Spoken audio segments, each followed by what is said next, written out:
حضرت رواحہ جو ہیں وہ جنگ موتا کا یہ واقعہ ہے، تو آپ نے کہا حضرت رسول پاک صلی اللہ علیہ وسلم نے کہا کہ جمعہ کا دن ہے کل، تو آج تم سب صحابہ کو تیار کر کے تو ان کو بھجوا دو، اور بھجوانے کے بعد میں کل حضرت ابو بکر کا، کیونکہ جو اونٹ ہے یا گھوڑا ہے وہ بڑا تیز سواری ہے، میں اس پہ آ کے تمہیں مل لوں گا۔ اب حضرت نے رواحہ نے بھجوا دیا، سب تیاری کر کے سب کو بھجوا دیا، لیکن لالچ یہ کی کہ کل جمعے کا دن ہے، کل جمعہ جو ہے وہ نبی کے ساتھ پڑھوں گا، اور میری سواری بھی بڑی تگڑی ہے، میں نبی کے ساتھ جا کے مل لوں گا۔ نبی کریم نے جب کل جمعے والے دن یہ سب کام کرنے کے بعد حضرت رواحہ رضی اللہ کو دیکھا اور کہا کہ رواحہ تمہیں تو میں نے کل رخصت کر دیا تھا۔ کہا یا رسول اللہ آج جمعہ تھا تو میں نے کہا یہ اجر و ثواب جو ہے یہ میں حاصل کرتا ہوں، یہ آپ کے ساتھ جمعہ پڑھوں گا، اور ان لوگوں کو میں نے بھیج دیا کل آپ کے ساتھ نکلوں گا۔ اب نبی کا جملہ حضرت آپ کو ہدیہ کر رہا ہوں۔ نبی کہتے ہیں حضرت رواحہ سے، کہا کہ اگر اللہ تعالیٰ اس زمین سے لے کے آسمان تک سونا بھر دے اور یہ سارا سونا اللہ تجھے دے دے، اور تو اس سارے سونے کو اللہ کی راہ میں خیرات کر دے، تو جو اس کا اجر ہے وہ اتنا نہیں ہے جو ان صحابہ کا ہے جو کل چلے گئے، جنہوں نے نبی کی مانی۔ حضرت یہ جو روایت ہے جو ہم اپنی کسی بھی عقل کی وجہ سے کہتے ہیں کہ اللہ کیونکہ شارک سے قریب ہے تو پھر اللہ سے ہمارا ایک ڈائریکٹ تعلق تو ہے نا، اور وہ ہے، اس پہ تو کوئی دو رائے نہیں ہے، تو پھر بیچ میں کسی کو ڈالنا یا خاص راستہ اختیار کرنا یہ مسلکی مسئلہ ہے یا یہ واقعی دین کی حقیقت ہے؟ بسم اللہ الرحمن الرحیم۔ بلال بھائی آپ نے سوال بڑا لمبا کیا، میں کچھ ٹائم لوں گا۔ سب سے پہلی بات تو یہ ہے کہ جو بات آپ نے کی ہے منت کے حوالے سے، اس کے بارے میں بھی میں بعد میں گفتگو کروں گا، لیکن چونکہ اب جو سوال آپ نے کیا اس کا میں جواب دیتا ہوں۔ وہ یہ ہے کہ اللہ رب العزت نے قرآن پاک میں اعلان یہ کہا ہے کہ وسیلہ تلاش کرو، لیکن اس کا وہ مفہوم اور مطلب نہیں ہے جو معاشرے میں عام ہے۔ کیا مطلب؟ جیسے صاحب لے رہے ہیں، جو آپ نے نہیں، وہ تو اتباع رسول کے بغیر تو انسان کا چارہ کار ہی۔ بات یہ ہے کہ آپ خود ابھی بیان کر رہے ہیں، اللہ کہہ رہا ہے میں قریب ہوں، بندہ کہ نہیں اللہ تو قریب نہیں، اللہ کہہ رہا ہے میں قریب ہوں، نہیں تو دور ہے، اللہ کہہ رہا ہے میں قریب ہوں، بندہ یہ نہیں کہہ رہا تو دور ہے۔ نہیں، اس طرح معاشرے میں فلسفہ موجود ہے نا کہ اس تک پہنچنے کے لیے ایک واسطہ، وسیلہ، توسل، کوئی نہ کوئی ذریعہ ہونا چاہیے۔ اللہ کہہ رہا ہے اجیب دعوت الداعی اذا دعان، اللہ کہہ رہا ہے کہ جب بھی کوئی پکارنے والا مجھے پکارتا میں اس کی پکار کو سنتا ہوں اور جواب دیتا ہوں۔ نہیں، اللہ تو نہیں سنتا۔ ہمارے معاشرے میں تو یہ فلسفہ کہ کوئی ذریعہ چاہیے، کوئی وسیلہ چاہیے، کوئی واسطہ چاہیے۔ کوئی نہیں کہتا کہ معاشرے میں عام لوگوں کی، عام فہم لوگوں کی بات کر رہا ہوں۔ عامی لوگوں میں تو وہ ہو سکتا ہے، ورنہ عام لوگ یہ کیسے کہہ سکتے ہیں کہ اللہ تو یہ کہہ رہا ہے میں سنتا تو نہیں سنتا، یہ تھوڑی کو کہہ رہا ہے۔ یہ معاشرے میں ایک عامی لوگوں کا کنسپٹ یہی ہے معاشرے کے اندر۔ اور آپ یہ دیکھیں، چلیں اس سے اپوزٹ میں آپ کو مثال دیتا ہوں، آپ کو سمجھ آ جائے گی۔ اللہ الحی ہے، اللہ القیوم ہے، اللہ کو نیند آنا تو دور کی بات ہے، اونگ بھی نہیں آتی۔ اللہ تعالیٰ کو تو سننے اور سنانے کے لیے وسیلہ، توسل وغیرہ چاہیے، لیکن جو دنیا سے چلے جاتے ہیں چاہے 1000 کلومیٹر دور دفن ہو، وہ براہ راست سننا شروع کر دیتے ہیں۔ یہ معاشرے میں فلسفے موجود ہیں بلال بھائی، اس کو ڈینائی نہیں کرنا چاہیے۔ دوسری بات یہ ہے کہ ہمارے معاشرے، یعنی کہ میں اگر یہاں پہ بیٹھا ہوا دعا کروں اور کہوں کہ علی جویر کو یہ درود میرا، یہ دعا میرا، یہ سلام میرا پہنچے، تو آپ ان کے لیے تو دعا کر سکتے ہیں۔ میں آپ کو ایک حدیث بتاتا ہوں، چونکہ آپ نے اب بات سوال کے اندر سوال کریں، میں تھوڑا ایک دباچہ بنانا چاہ رہا تھا کہ شرعی وسیلے کی جائز اقسام بھی موجود ہیں۔ کیا غار کا مشہور واقعہ آپ نے سنا ہوا ہے؟ غار کے اندر کیا کیا تینوں نے؟ اپنے نیک عمل کا واسطہ دیا کہ میں نے اللہ اگر یہ نیکی خالص تیری رضا کے لیے کی ہے تو یہ پتھر پیچھے کر دے، یہ جائز ہے۔ اس کے اوپر اجماع امت ہے، ہر مسلک، ہر عقیدے کے لوگ یہ بات مانتے ہیں کہ اپنے نیک عمل کا وسیلہ اللہ کو دینا جائز ہے۔ دوسری نیک بات عمل کا، اپنے نیک عمل کا۔ دوسری بات یہ ہے کہ کسی زندہ نیک انسان کے پاس جا کے اس کو یہ کہنا کہ ہمارے لیے دعا کیجئے، یہ وسیلہ بھی جائز ہے کہ زندہ نیک آدمی کے پاس آپ جا کے کہتے ہیں آپ اللہ کے حضور ہمارے لیے دعا کیجئے۔ اب جو اختلاف آپ کو سمجھ آتا جائے گا، موسیٰ کی سنت ہے دعا کرنا، دوسرے کو کہنا، کیونکہ اس کی زبان سے آپ نے گناہ نہیں کیا۔ میں کہتا ہوں نبی کریم صلی اللہ علیہ وسلم خطبہ دے رہے تھے، ایک صحابی آئے، نبی کریم کو کہا مال ہلاک ہو گئے رستے، آپ اللہ سے دعا کی۔ نبی کریم نے ہاتھ اٹھایا، ابھی ہاتھ نیچے نہیں کیا، بارش ہوگی۔ اب یہی واقعہ، میں صرف ایک بات کروں گا، علامہ شفاعت رسول اور یہ بھائی بیٹھے ہیں، یہ سب سے بڑی دلیل وسیلے کی یہ دی جاتی ہے کہ حضرت عمر کے دور میں ایک صحابی پھر آئے، انہوں نے حضرت عمر کا مال ہلاک ہو گئے، رستے برباد ہو گئے، دعا کر دیجئے۔ حضرت عمر کہاں کھڑے ہیں؟ یہ سب سے بڑی دلیل ہے وسیلہ بالذات کی، جو مانتے ہیں ان کے ہاں یہ سب سے بڑی دلیل ہے۔ میں وہ دلیل، ان کی دلیل آپ کو پیش کر رہا ہوں۔ حضرت عمر کہاں پہ کھڑے ہیں؟ منبر رسول پہ۔ نبی کریم کی قبر مبارک کتنی دور ہے؟ جنہوں نے دیکھا ان کو پتا۔ حضرت عمر نے کیا اس وقت نبی کی ذات کا وسیلہ بنایا؟ کیا کہا؟ چچا عباس کو بلایا جائے، چچا عباس کو بلایا جائے، کیونکہ جب وہ دعا، اب یہی بات اب یہ جو بات ہے کہ وہ رشتہ دار ہے اس لیے ان کا وسیلہ تو کیوں بنایا؟ دعا کے وسیلہ کہ اللہ تعالیٰ نبی کریم جب تک ہمارے میں موجود تھے ہم ان سے دعا کروایا کرتے تھے. اب چچا عباس سے کروائیں گے کیونکہ ان کی دعا اللہ سنتا ہے. کسی مستجاب کیونکہ وہ چچا ہے نا. نہیں, کسی ابو لہب چچا نہیں, نعوذ باللہ, یہ بات نہیں ہوتی. وہ ایمان والے ہیں, وہ ایمان والے نہیں ہیں. اب میں یہی بات بتا رہا ہوں کہ زندہ نیک انسان کے پاس سے دعا ثابت ہو گئی نا. ٹھیک, اس وسیلے کو زندہ نیک تو حضرت عمر خطاب بھی ہیں. اب بات سمجھ رہے ہیں, حضرت عمر اپنے سے زیادہ مستجاب الدعوات کی طرف بلا رہے ہیں کہ اس سے دعا کروانی ہے. مجھے یہ بتائیں حضرت عمر نے یہ کیوں نہیں کہا کہ اللہ کے رسول کی قبر کے اوپر کھڑے ہو کے کہ رسول اللہ صلی اللہ علیہ وسلم کا واسطہ اس لیے ہمارا یہ. اچھا, اگر میں اختلاف سمجھ لینا چاہیے, لیکن اختلاف کو میں کہتا ہوں جو عقیدہ اصل ہونا وہ بھی بیان کرنا چاہیے. ابھی دو بھائی بیان کریں گے. اصل بات کیا ہے؟ اصل بات یہ ہے یہ ذات کے وسیلے کے قائل ہیں, ہم ذات کے وسیلے کے قائل نہیں ہیں. ہم دعائے رسول کے وسیلے کے قائل ہیں. حضرت عمر ذات کے قائل نہیں ہے, حضرت عباس کو بلایا. دعائے عباس ذات تو عباس کی ہے نا, عباس ہاتھ اٹھا رہے ہیں. اگر ذات کا وسیلہ ہوتا تو نبی کریم افضل ہیں کہ حضرت عباس؟ نبی کریم. ہاں, تو پھر نبی کریم کا وسیلہ دینا چاہیے. بات تو ٹھیک ہو گئی نا, نبی کریم کا وسیلہ, لیکن ذات موجود ہے نا. میں یہی وہاں موجود ہے, ان کو بلا لیا. اس میں برائی کیا تھی؟ زندہ نیک انسان سے دعا کرانے میں تو میں کہہ رہا ہوں ہمارا عقیدہ اجماع ہے کہ سب سے کروائی جا سکتی. علماء کرام نے جو شرعی وسیلہ بیان کیا ہے اس میں اللہ کے اسماء کا وسیلہ, اللہ کی ذات کا وسیلہ, جس طرح قرآن پاک میں فد اللہ کہ قرآن پاک میں اللہ کو پکار, وللہ الاسماء الحسنی فادعوہ بہا, کہ اللہ کی اسماء کے ساتھ دعا کرو. پھر اس کے بعد دوسرا ذوات کا وسیلہ, ذوات سے مراد ذات کا, جس طرح وہ فرما رہے تھے کہ ذات کا وسیلہ نہیں ہوتا جو دنیا سے چلا جائے. صحیح, یہ تو دنیا سے جانے کی بات ہے نا. حضرت آدم علیہ السلام کی جو توبہ قبول ہوئی تھی, یہ ایک بڑی طویل حدیث ہے.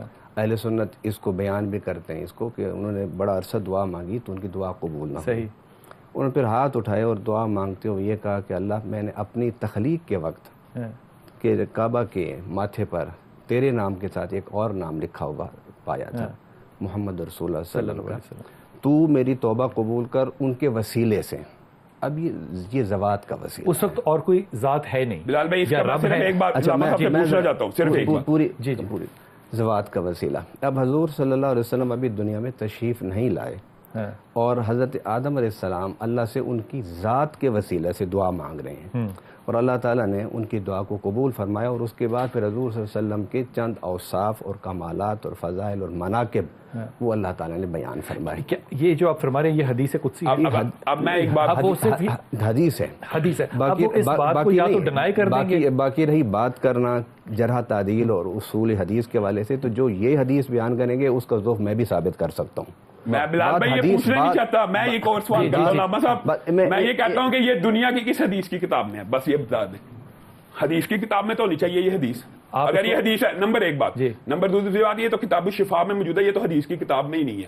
نمبر ایک بات. دوسری بات یہ ہے, علامہ صاحب حافظ قرآن ہے, علامہ صاحب قرآن کی آیت کا ترجمہ کریں. فَتَلَقَّىٰ آدَمُ مِن رَبِّهِ کَلِمَاتٍ, اللہ کہہ رہا ہے آدم کو اللہ نے کچھ کلمے سکھائے اس کی توبہ کے لیے. اللہ کہہ رہا ہے, کیا قرآن اور حدیث متعارض ہو سکتے ہیں؟ اور اللہ نے کیا وہ کلمات کون سے ہیں؟ ربنا ظلمنا انفسنا وان لم تغفر لنا وترحمنا لنکونن من الخاسرین. اللہ کہہ رہے ہیں آدم کو یہ کلمات سکھائے, آدم کی توبہ ان کلمات کے ذریعے ہوئی.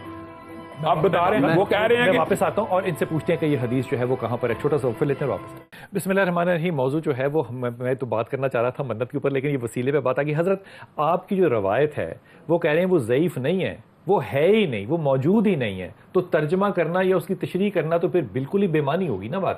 میں نے اسے آج 8-10 کتابوں سے اس حدیث مبارک کو پڑھا ہے, اور بے شمار مستند علماء اور محدثین نے اس حدیث کو بیان کیا. صحیح. اور حضرت آدم علیہ السلام کی توبہ کا جس جگہ بھی آپ کو ذکر ملے اس میں میں بڑے دعوے سے کہہ سکتا ہوں کہ آپ کو 70% کتابوں میں یہ حدیث ملے گی آپ کو. ایک بات میں ذرا اپنا موضوع پورا کر لوں. اب آپ دیکھیے کہ حضور صلی اللہ علیہ وسلم جب تشریف فرما تھے تو اس وقت ایک صحابی آیا, اس نے کہا حضور میرے لیے دعا فرمائیں بیماری کی شفا کے لیے یا آنکھوں کی شفا کے لیے. وہ اندھا جو آیا, یہ بخاری شریف ہے, یہ حدیث ہے. جی بالکل. اچھا, اب حضور صلی اللہ علیہ وسلم نے اس کو ایک طریقہ بتایا, تو اس میں واضح لفظ ہیں کہ وسیلہ نبی سے نبی رحمت کے وسیلے سے تو دعا مانگی اللہ نے دعائے رسول. اچھا نہیں نبی خود بھی تو مانگ سکتے تھے نا. خود بھی مانگی, خود بھی مانگی, حضور نے دعا مانگی, حضور نے دعا مانگی, اس کو بھی طریقہ بتایا کہ تم اس طریقے سے دعا مانگو. فرمایا جاؤ وضو کرو. وہ وضو کر کے آئے, حضور صلی اللہ علیہ وسلم کے پاس بیٹھے, انہوں نے پھر اس طریقے سے دعا مانگی تو اللہ تعالیٰ نے ان کو شفا. جو آپ فرما رہے ہیں کہ حضرت اس میں ہمارا کوئی اعتراض نہیں, نہ ہمارا اس سے اختلاف ہے, ہم دعائے رسول کے وسیلے کے قائل ہیں. اگلی حدیث میں نے اس میں وسیلہ بھی ہے, دعائے رسول کے ساتھ ساتھ حضور صلی اللہ علیہ وسلم کے وسیلہ سے, حضور صلی اللہ علیہ وسلم کی موجودگی میں حضور صلی اللہ علیہ وسلم سے دعا کروا رہے ہیں. نہیں دعا نہیں کرائیے, پھر دعا کے بعد پھر فرمایا انہوں نے تو کہا کہ میرے وسیلے سے مانگو. اللہم انی اسألوک بوسیلۃ نبیک, وسیلۃ دعائے نبی, لیکن نبی کے وسیلے سے مانگو. وسیلے سے مانگی. اچھا وہ حضور نے نہیں مانگی دعا, اس نے مانگی. حضور کا ذات کا وسیلہ, آپ ذات کے وسیلے کے تو آپ بھی قائل ہیں, دعائے ذات کے. اچھا میں بات پوری, دعا مانگی, اللہ نے ان کی آنکھیں تھی. اب حضرت عمر فاروق رضی اللہ تعالیٰ عنہ حضرت عباس رضی اللہ تعالیٰ عنہ کو بلا کے یہ کہا کہ اللہ ہم پہلے ہیں تیرے نبی کے وسیلے سے دعا مانگتے تھے, دعائے وسیلے کا لفظ نہیں ہے وہاں پر, تیرے نبی کے وسیلے سے دعا مانگتے تھے, اب ہم تیرے نبی کے چچا کے وسیلے سے دعا, اس میں بھی دعا مانگتے, دونوں میں دعا کا لفظ آپ خود بیان کر رہے ہیں. دعا مانگتے ہیں, نہیں 8 سالوں کا مانگتے ہیں ہم, دعا کا لفظ نہیں ہے. کے وسیلے سے. اچھا نہیں, نبی موجود ہے وہاں حضرت عباس موجود ہے. دعا یہ ہوا کہ رسول اللہ صلی اللہ علیہ وسلم کے چلے جانے کے بعد رسول اللہ کا وسیلہ حضرت عمر نے نہیں دیا. نہیں میں بتاتا ہوں, اب آپ صلی اللہ علیہ وسلم کے بعد حضرت عباس کا وسیلہ, اور وسیلہ ہے, ہم سوال مانگتے ہیں تو اسے ان کے وسیلہ سے, آپ اس کو دعا کہہ دیں یا سوال کہہ دیں. میں یہ کہتا ہوں حضرت عمر فاروق رضی اللہ تعالیٰ عنہ نے حضور صلی اللہ علیہ وسلم کے تشریف لے جانے کے بعد حضرت عباس کے ذات کے وسیلہ سے دعا کرتے ہوئے اس بات کی وضاحت کر دی کہ صرف ذات نبی کا وسیلہ نہیں پیش کیا جا سکتا, بلکہ نبی کے علاوہ جو نیک شخصیات ہیں, صحابہ ہیں, اہل بیت ہیں, اولیاء کرام ہیں, ان کے وسیلے کی ذات سے بھی تم دعا کر سکتے ہو. تیسری بات اصول مرتب ہو گیا, یہ اصول نفی نہیں ہے, یا تو مجھے نفی دکھا دینا اس حدیث میں. نفی واضح ہے کہ زندہ سے کروائی جائے, نہیں زندہ کی لفظ بھی نہیں ہے اس میں. حضرت عباس تو زندہ تھے. نہیں میں یہ نہیں تو وسیلہ تو نبی کا اولا ہے, نبی کریم سے افضل تو عباس بھی نہ ہو سکتے. عرض کرتا ہوں, حضور صلی اللہ علیہ وسلم جب دنیا سے تشریف لے گئے تو صحابی آئے, انہوں نے کہا کہ حضور کہاں جلوہ کریں, انہوں نے کہا حضور تو دنیا سے تشریف لے گئے. تو وہ آ کے حضور کی قبر انور پر رونے لگ گیا اور بڑی دیر روتا رہا اور کہا حضور میں نے اپنی اوپر ظلم کیا تھا, تو میں اس کی گناہ کی بخشش کے لیے آپ کے پاس آیا ہوں, کیونکہ قرآن نے کہا ہے وَلَوْ أَنَّهُمْ إِذْ ظَلَمُوا أَنفُسَهُمْ جَاءُوكَ, کہ جب تم اپنی جانوں پر ظلم کر بیٹھو تو میرے نبی کے پاس آ جاؤ. تو آؤ گے یہاں پر, تو اگلی پھر آیت ہے. اب وہ آ کے وہاں بیٹھے رہے اور یہ آیت پڑھتے رہے. تھوڑی دیر کے بعد وہ اٹھ کے جانے لگے, تو احادیث میں ہے کہ وَنُودِيَ مِنْ قَبْرِ الرَّسُولِ صلی اللہ علیہ وسلم أَنَّهُ قَدْ غُفِرَ لَكَ, کہ حضور صلی اللہ علیہ وسلم کی قبر انور سے آواز آئی, فرمایا میری قبر پر آنے والے مایوس نہ جا, اللہ نے تیرے گناہ بخش دیے ہیں. یہ حضور صلی اللہ علیہ وسلم کی دنیا سے جانے کے بعد. اب اگر تو اس حدیث کو مانیں گے, حدیث تو بعد بنے گی, ورنہ وہ حدیث کو کہیں گے ایک منٹ بلال صاحب نہیں, مجھے ایک بات کہنے دیجیے, ایک بات, تاکہ میرے مسئلے. آپ حضرت بات کر رہے ہیں بار بار احادیث کے, یہ حدیث نہیں ہے, یہ حدیث معتبر کتابوں میں نہیں, اساسیات ستہ میں نہیں, بات حدیث کے نہیں ہے. اب ہم لوگ رفع دین نہیں کرتے, جی حضرت کرتے ہیں یا رفع دین, ان کے پاس بھی حدیث ہے. آپ تو رفع دین کی حدیث کو مانتے ہیں. اچھا ان کے پاس رفع دین کی حدیث کو مان کے نہیں کرتے. ان کے پاس بھی حدیث ہے کہ حضور صلی اللہ علیہ وسلم نے رفع دین کیا. ٹھیک, ہم کہتے ہیں حضور صلی اللہ علیہ وسلم نے کیا تھا لیکن آخر حیات میں منسوخ ہو گیا یہ. اب حدیث تو آپ کے پاس, حدیث ہمارے پاس. صلی اللہ علیہ وسلم اگر ایک دفعہ بھی کوئی عمل نہ کرے, مثلا انہوں نے رفع دین زندگی میں ایک مرتبہ بھی نہ کیا, تو ہم اسی وقت مان لیتے. ہمیں اس بات پہ اعتراض نہیں. وہی بات ہے جو خود بیان کر دیا کہ یہ کہیں گے کہ ساتھ ستہ میں نہیں ہے. یہ نظر اور منت اور اپنا جو وسیلہ ہے, یہ دو الگ الگ موضوعات ہیں. کیونکہ قرآن پاک میں رب العالمین نے فرمایا وَلْيُوفُوا نُذُورَهُمْ, کہ انہیں چاہیے کہ اپنی نظروں کو پورا کریں. اور حضرت نظر سے مراد ہے جو منت مانی ہو. جی, منت اور نظر قرآن پاک میں جو لفظ استعمال ہو, اور فقہ کی اصطلاحات, فقہ میں اور احادیث میں وہ لفظ نظر ہے. اب وہ ایک نظر شرعی ہوتی ہے, ایک نظر لغوی. نظر شرعی یہ ہے کہ آپ اللہ تعالیٰ سے کوئی وعدہ کر لیتے ہیں کہ اللہ یہ میرا کام پورا ہو جائے تو میں یہ کام, اور وہ نیک ہی ہونا چاہیے, بد نہیں ہو سکتا. اچھا, اس میں نیک ہونے کے ساتھ ساتھ یہ بھی شرط ہے فقہ کی کتابوں میں کہ وہ جن سے واجب یا جن سے فرض سے ہو. یعنی آپ ایسے عمل کی منت مانیں, نظر مانیں کہ جو کبھی نہ کبھی فرض ہو. مثلا آپ نفل کی منت مانگتے ہیں, نماز کی منت. اگر میں یہ کہوں کہ میں 200 لوگوں کو کھانا کھلاؤں گا تو یہ کبھی فرض بھی نہیں تھا, تو یہ میں منت نہیں ہے, زکات میں فرض ہے. زکات میں سے نہیں کھلانا چاہتا یار, وہ کفارے میں فرض ہے. کھانا کھلانا جو ہے کفارہ, اس میں آپ بے شک جھوٹی قسم کا کفارہ, جھوٹی کا کفارہ, کفارہ زہار ہے, کفارہ صوم ہے, کفارہ قتل ہے, کافی سارے کفارے. مطلب کھانا کھلانا یہ اس جنس سے ہے, اس نوعیت سے ہے کہ جو بعض دفعہ فرض ہوتا ہے, بعض دفعہ واجب ہوتا ہے. آپ اگر یہ کہیں کہ بھئی میں اللہ کا ذکر کروں گا, 10 تسبیح پڑھوں گا, منت مان رہے ہیں, یہ منت نہیں ہوگی, یہ نہیں ہوگی. اگر آپ منت مان لیتے ہیں کہ میں کلمہ شہادت کی 10 تسبیح پڑھوں گا, تو یہ منت ٹھیک ہے, کیونکہ کلمہ شہادت فرض ہوتا ہے جب انسان نے کلمہ پڑھ کے مسلمان ہونا ہوتا ہے. یہ بڑی اچھی بات ہے جی. صرف منت وہ مانی جا سکتی ہے نیک عمل جو ڈائریکٹ یا انڈائریکٹ فرض ہو, فرض یا واجب. ایسے ہی ہے مثلا کہ جس طرح میں نے کہا کہ میں اپنا ذکر اللہ کے اسماء کا ذکر کروں گا, یہ فرض نہیں ہے, یہ فرض کسی دور میں بھی نہیں, کسی حالت میں بھی نہیں. لیکن کلمہ شہادت جو ہے, کلمہ شہادت ہے, اس میں اللہ کے اسماء فرض نہیں, وہ تو قرآن کی تلاوت فرض ہے. اسی طرح قرآن کی تلاوت کی منت مان سکتا ہے, تو قرآن کی تلاوت نماز میں جو ہے فرض ہے, سورہ فاتحہ پڑھنا واجب ہے.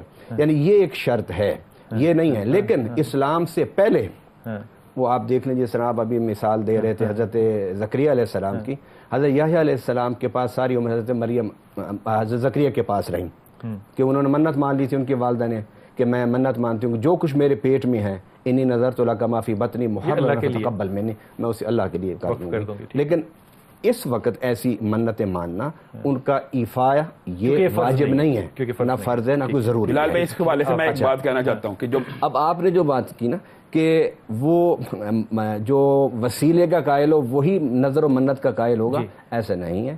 کہ وسیلہ ایک الگ موضوع ہے, نظر اور منت الگ موضوع. نظر کے حوالے سے نا بخاری شریف کے اندر, مسلم شریف کے اندر جو پہلی حدیث جس کی طرف یہ جو بات جس کی طرف اشارہ کر رہے ہیں نا کہ واجبات میں سے ہو عدم واجبات, اصل میں بات یہ ہے کہ اس کے اوپر اجماع ہے کہ یہ جو حدیث حضرت عبداللہ ابن عمر کی موجود ہے نا کہ نبی کریم صلی اللہ علیہ وسلم نے فرمایا کہ نظریں جو ہوتی ہیں وہ بخیل سے اس کا مال نکلوا لیتی ہیں, تقدیر نظر سے نہیں ٹلتی. اب نظر کی جو بنیادی طور پہ 2 قسمیں وہ پتہ کیا ہیں, ایک یہ ہے کہ نیکی کا ارادہ کرنا, یہ نظر نہیں ہوتی, نیکی کا ارادہ کیا یہ نظر نہیں ہے. ایک یہ ہے کہ نیکی کر لی اور نظر, جیسے نیکی حضرت مریم کا جنہوں نے واقعہ بیان کیا. نظر نہیں سمجھ آ رہی آپ کیا کہتے ہیں, میں آپ کو ایک بات بتاتا ہوں.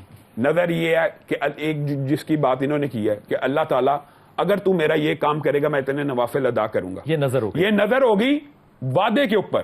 ایک یہ ہے کہ میں پہلے 2 نفل ادا کر لوں, اللہ تعالیٰ میرا یہ کام کر دے, بعد میں کہوں میں پہلے 2 نفل پڑھے. اچھا یہ نظر نہیں, نظر اب آپ سمجھ رہے ہیں یہ نفل جو ہے یہ جو نفل بن جائے, یہ جو نفل ہے یہ وسیلہ ہے, یہ نیک اعمال کا وسیلہ, یہ وسیلہ ہے. بعد میں پوری کرے گا تو وہ نظر ہوگی, نیک اعمال کا وسیلہ. اگر پہلے کرے گا تو وسیلہ ہوگا, بعد میں کرے گا تو نظر ہوگی. اتنا سا فرق ہوتا ہے. اور یہ نیک عمل کا وسیلہ دینا بہتر ہے بنسبت وہ نظر جو ہے نا وہ مکروہ ہے سب کے نزدیک, اس حدیث کے تحت کہ نبی کریم صلی اللہ علیہ وسلم نے فرمایا نظر سے تقدیر نہیں ٹلتی. اصل میں تقدیر تو آدمی کو روک دیتے نا رسول پاک صلی اللہ علیہ وسلم. اچھا وہ تو قرآن کی آیت ہے, وہ خراب کیسے یوفون بالنذر, انہوں نے ابھی قرآن کی آیت پڑھی ہے, نظروں کو پورا کرتے ہیں. میں یہی بتاتا ہوں, نبی کریم صلی اللہ علیہ وسلم نے فرمایا کہ نظر جو بندہ مان جو لی ہے ایک نیک عمل کی وہ اس نے پوری کرنی ہے, لیکن عمل اگر نیک نہیں نا وہ نظر پوری نہیں کرنی. میں نے نظر مان لی, تھوڑی منت ہو سکتی کہ میں قتل کروں گا, یہ تو کوئی بات نہیں. میں مثال دے رہا ہوں, ایسی لوگ نظر بڑی اچھی کرتی کہ وہ ڈائریکٹ یا انڈائریکٹ